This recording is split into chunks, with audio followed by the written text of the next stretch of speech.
Do you ever wonder what it takes to create a high-performing team? Hi, I'm Debra Kasowski, three-time best-selling author, speaker, executive coach, and the host of the Millionaire Woman Show. I want to thank you for joining me with this leadership series where I'm going to talk to you about developing high-performing teams. Now, to develop a high-performing team, it really comes down to starting with one core ingredient. And that has to do with getting to know your people. Don't hesitate to walk amongst your team members to really get to know them as individuals, not only for what they can do for you, but who they are and how they show up in the world. Why are they doing what they're doing? What is most important to them? And what are some of their goals and dreams?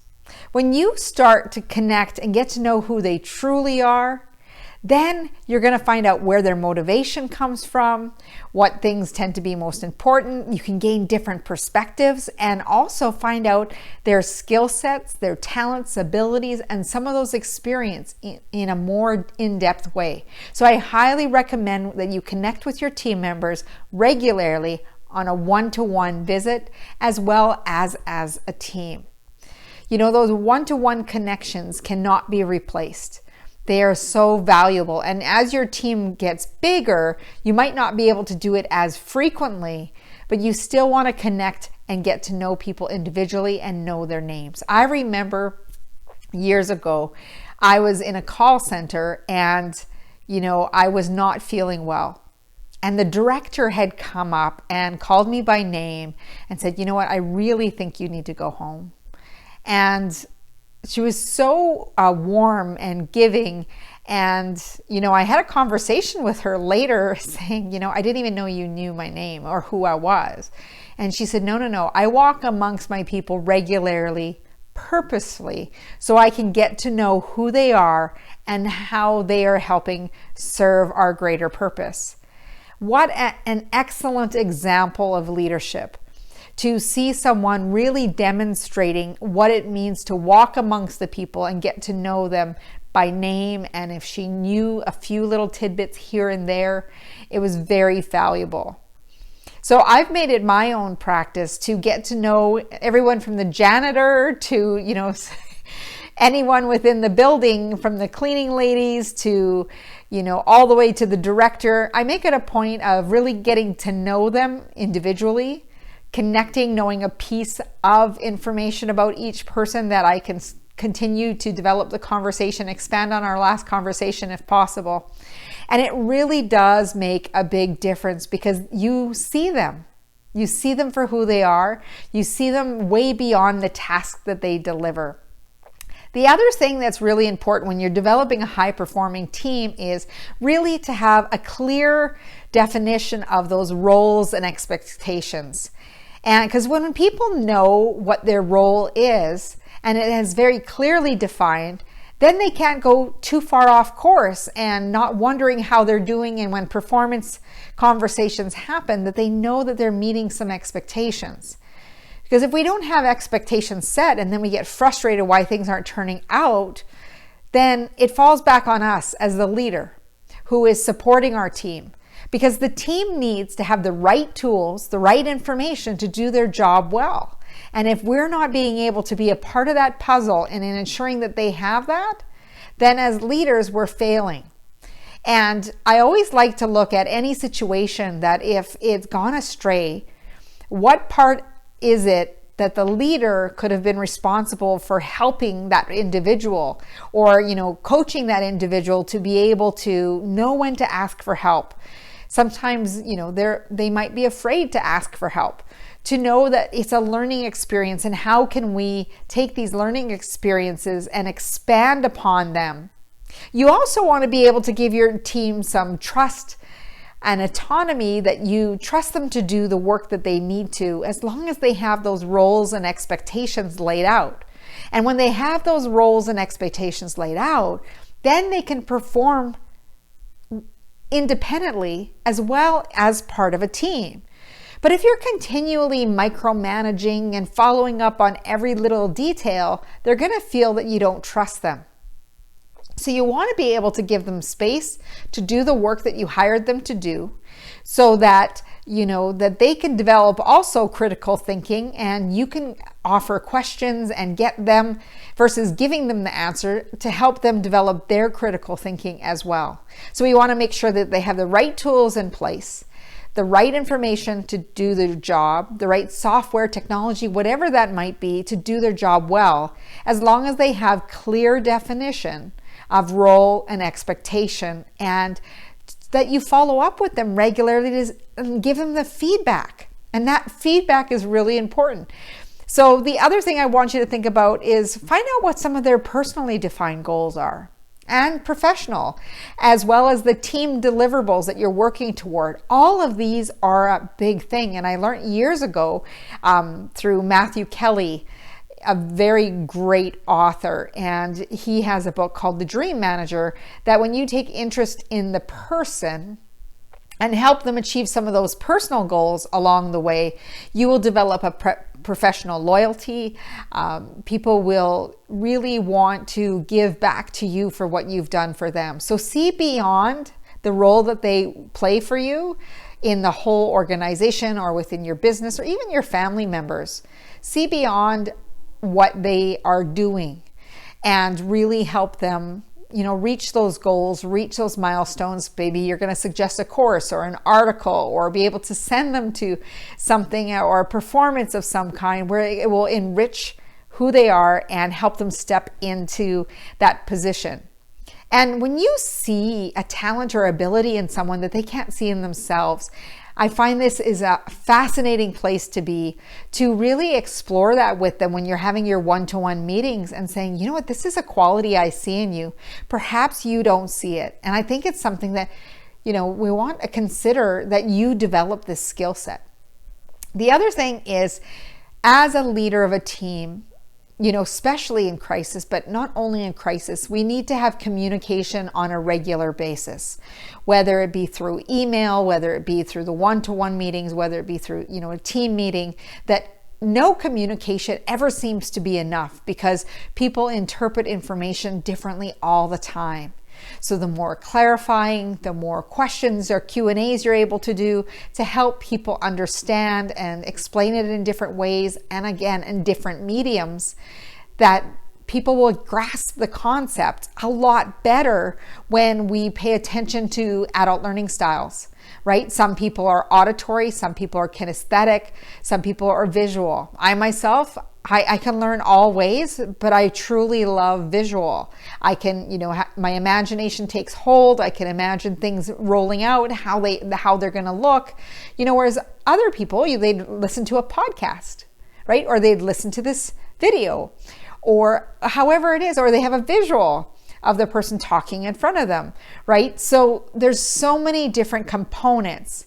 And especially in times of change and transition, you want to be able to communicate as much as you can more often, so that people are aware of the change. They want to know how it's impacting them, and what steps are we going to take forward in keeping some of the things and some of the things that are going to change. And they want to know, what's the impact for me? What's the impact for me? What's the impact for the organization? And how can we move forward? The other thing is, don't forget to reward people. Recognize and acknowledge those successes. Now, not everybody likes to be celebrated publicly. So it's really great to get to learn their languages of appreciation. How do they like to be acknowledged? Some people like to have a card. Some people would like, just that one-on-one time and you're acknowledging it. Some people would love the announcement in front of others. So learning what their best method is for being acknowledged for the success is making sure that they individually are also celebrating their wins, their milestones as well, because that individual accomplishment, that sense of pride in the work that you do, is really important. And you want to really take a supportive and collaborative approach whenever possible. If you have a team meeting, open the floor to discussion. Get other people's ideas. They've all come with different experiences, come with different education. And when you get that group think, It can be just profound, so powerful.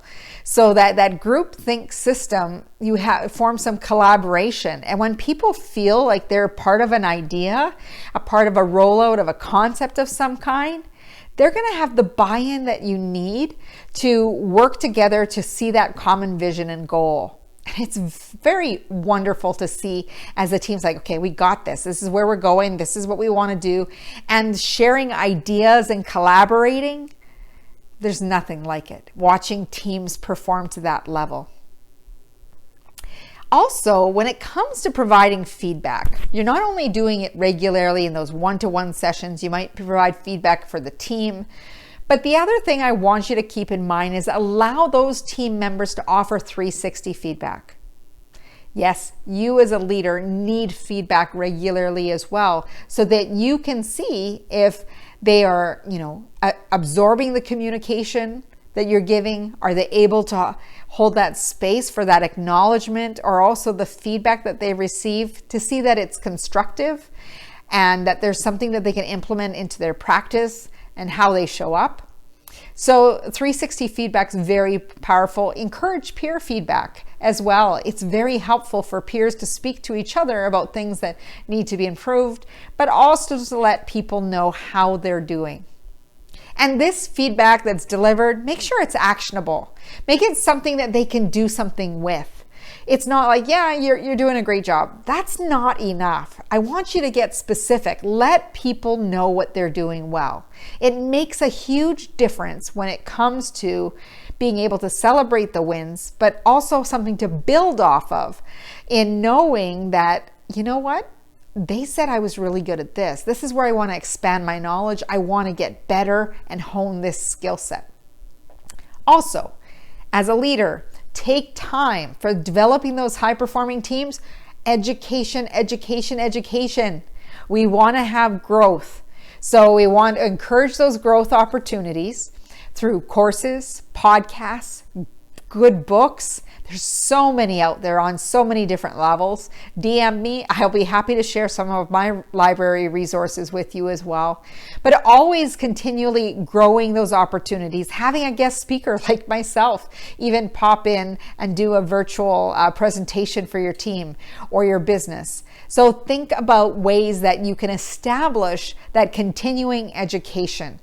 Because as they evolve, as they grow into who they need to be, and they step into that potential, a learning organization, a business that's built on growth and professionalism, you will grow as well as your people grow.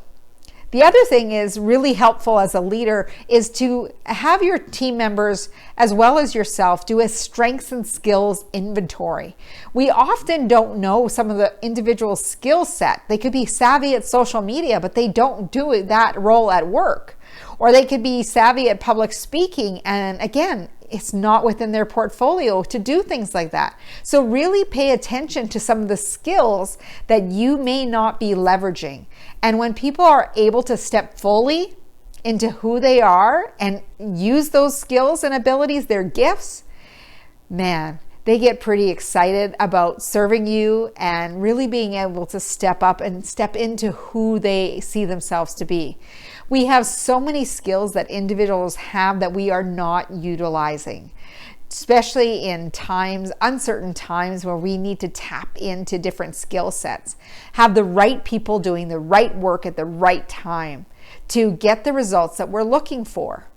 So when you're developing your high-performing team, I want you to come back to get to know your people. People start first. Then we're going to move into potential, right? We want to really be clear on what those roles and expectations are. In order for someone to step into their potential, they need to know what they're doing, right? Making sure that they got the right tools, the right information to do the work. And communicate in so many different ways. Reward and acknowledge success. Be collaborative whenever possible. Provide that feedback Encourage those growth opportunities, and don't forget about that strength skill set feedback inventory. So you want to be able to be collecting information to get to know how you can leverage the strengths individuals have. So as a team, collectively, you are aspiring to get the results that you want. But it starts with having individuals be aware of themselves, manage themselves well, so that they can engage with others in the team, because it all starts from leading self. And then we expand to our team as each person is leading themselves, fully aware and really developing who they are. That's when we see these high efficient, high performing teams really brainstorming and gelling together toward a common goal. So keep that vision for your team, have them share that vision, build that loyalty and service, have that trust that they are doing their jobs and to their best ability. There's a difference, again, between accountability and micromanagement. So there's one thing to say, hey, I'm going to hold you accountable on this date and check in with you, versus, okay, what's happening here every step of the way. Give them the space to step into who they are and let them show you the characteristics, but make sure you have those check-ins in place. As a leader, you need to have those accountability moments with your team members, connect with them one-on-one, and get to know every single person who works for you in whatever way possible. Thank you for joining me in part of this leadership series. If you're loving these leadership series, please drop me a note below. Suggest a topic you might like, or DM me. I would love for you to drop over to my website at www.debrakasowski.com, where you can learn more. Go to the media page, or go to the contact page and send me a message, and I will be happy to serve you in any way that I can. Also on my website right now, you can get your 3-part video course called Making Habits Stick, where you can build focus and consistency into whatever goal you're working on so that you can knock it out of the park, make it a reality. Go out and have a fabulous day and step into your leadership potential.